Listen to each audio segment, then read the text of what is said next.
اعوذ باللہ من الشیطان الرجیم بسم اللہ الرحمن الرحیم نحمده ونصلي ونسلم على رسوله الكريم اما بعد فاعوذ باللہ من الشیطان الرجیم بسم اللہ الرحمن الرحیم۔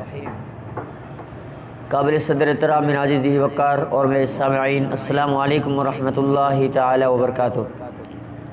آج اہم سوالات پوچھے گئے ہیں اسی اذان کے متعلق کہ ایک شخص کے ہاں بچہ پیدا ہوا اور کوئی مرد وہاں موجود نہ تھا، تو وہاں ایک عورت موجود تھی جو پڑھی لکھی تھی، اس نے اس بچے کے کان میں اذان بھی دی اور تکبیر بھی کہی۔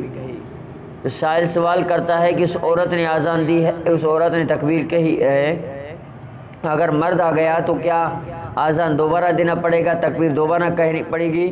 اس کے حوالے سے آپ وضاحت کریں۔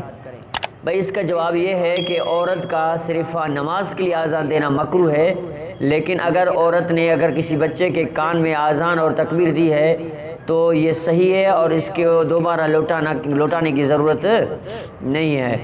اور اس سائل نے سوال کیا کہ عورت کو کس حالت میں اذان کا جواب نہیں دینا چاہیے۔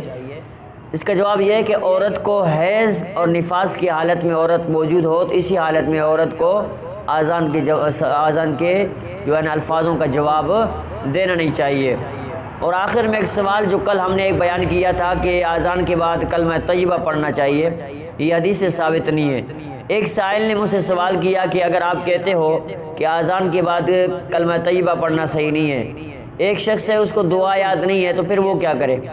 اس بھائی کو میں اس سوال کا جواب دیتا ہوں کہ بھائی اگر کسی بھی شخص کو دعائے معصورہ یاد نہیں ہے، اس کے لیے حدیث پاک میں مسلم شریف کی روایت ہے کہ اگر آپ، اور مشکات شریف میں بھی ہے، اگر آپ لوگوں کو کسی بھی شخص کو اگر اذان کے بعد کی دعا یاد نہیں ہو تو وہ اشہد ان لا الہ الا اللہ واشہد ان محمد عبدہ ورسولہ تو یہ پڑھے۔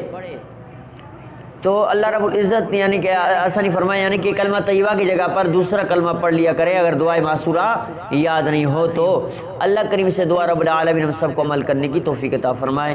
وما علینا الا البلاغ المبین۔